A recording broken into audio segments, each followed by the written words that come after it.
got to be there for, I don't know, somebody slipped some point, probably in California and sued, and now they're all over the country. When you talk about these costs too, I remember when we had our first child, and the nurse says, "Hey, when you're ready to leave, you can pack up all those blankets, all the diapers, and there was cupboards full of that stuff." I said, "Why would we do that?" And she says, "Oh, we got to throw it all away."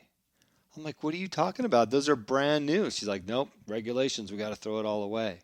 Yeah. So again, it just goes back to common sense. Agreed. Why wouldn't we use those things? They're new.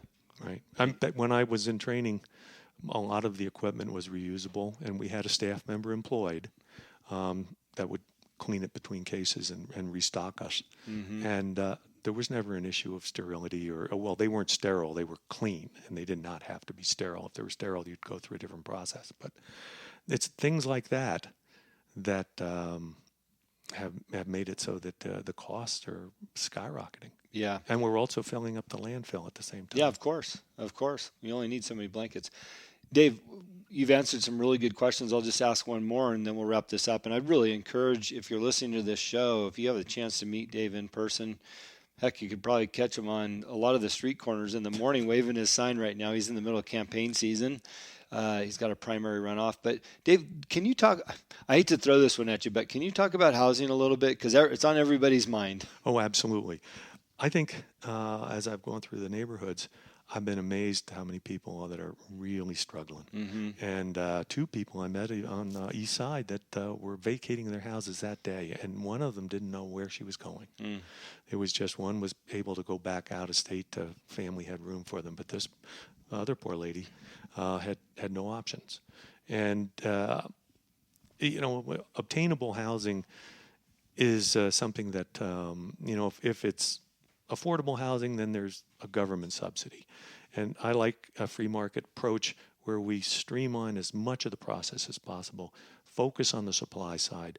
And what I mean by that is all the components of the supply side. We want to focus on training skilled craftsmen and tradesmen to be able to do the work, and not disparage of them. And these issues that everyone needs a college degree to be successful is not exactly cost effective, Mm-hmm. and oftentimes counterproductive because people go into debt and then they're stuck. Yeah. So that good forest management, so we have a stable, steady priced lumber, along with good paying jobs and industry in Montana.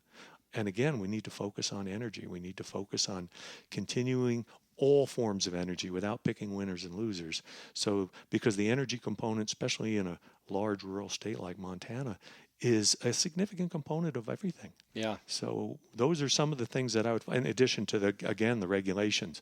I don't know the specifics, and most of that would be addressed at the county commissioner and city council level with regard to local regulations on building.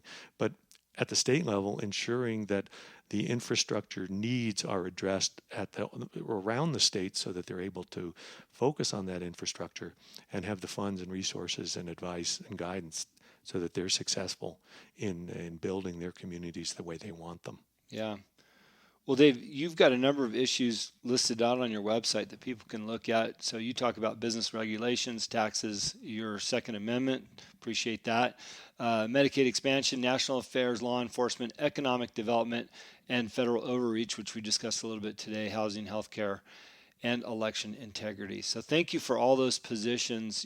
Dave, we'd be lucky to have you get elected in this seat. We don't need a rhino there.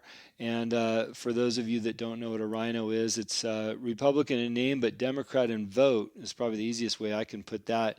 And it's really unfortunate because I think we all mean well and we want to do the best, but some people are just a little bit more aligned with what's good for Montana and Montanans, and which is constitutional and follows our faith-based living. And I don't want to put words in your mouth, but right. I do want to thank you for your position and where you're at, and not following suit of some of the rhinos that we're finding here in Flathead. Well, thank you. Yes. I came here to Montana 31 years ago, and when I came to have Montana change me, not change Montana. Mm-hmm. So as we go through this growth, we need to hold on tight to those special things that are attracting these folks, and welcome them if they can blend in with the rest of us. All right. Well, if you want to learn more about Dave, his website is ingramhd7.com, ingramhd7.com. And let's help him in his fight for those primaries coming up in June. Let's keep the rhinos out because they're already bragging in Helena that they've got enough rhinos to sway the vote. Is that right? When we talk about all these great things that these legislators are doing for Montana, maintaining, what we call it, maintaining Montana's values, but it's like you said, you moved here for Montana to change you, not to change Montana. And there's a number of legislators that want the same, right? Right. These rhinos are already bragging that they're going to have the majority. So we really got to watch out. You got a tough fight on your hands, Dave. I want to thank you for doing it. Well, I have the time, and I think I have a little experience, and I'm good to go. Okay. Well, you got my vote, but I'm not in your district, so I can't necessarily give it to you. But, hey, thanks for being on the show. Thanks for tuning in to Liberty or Lose today. We will have more candidates if they want to have a platform here, and we're going to keep the rhinos off the air so you can pretty much guess if they're on this show, they're in the right spot. Thank you so much.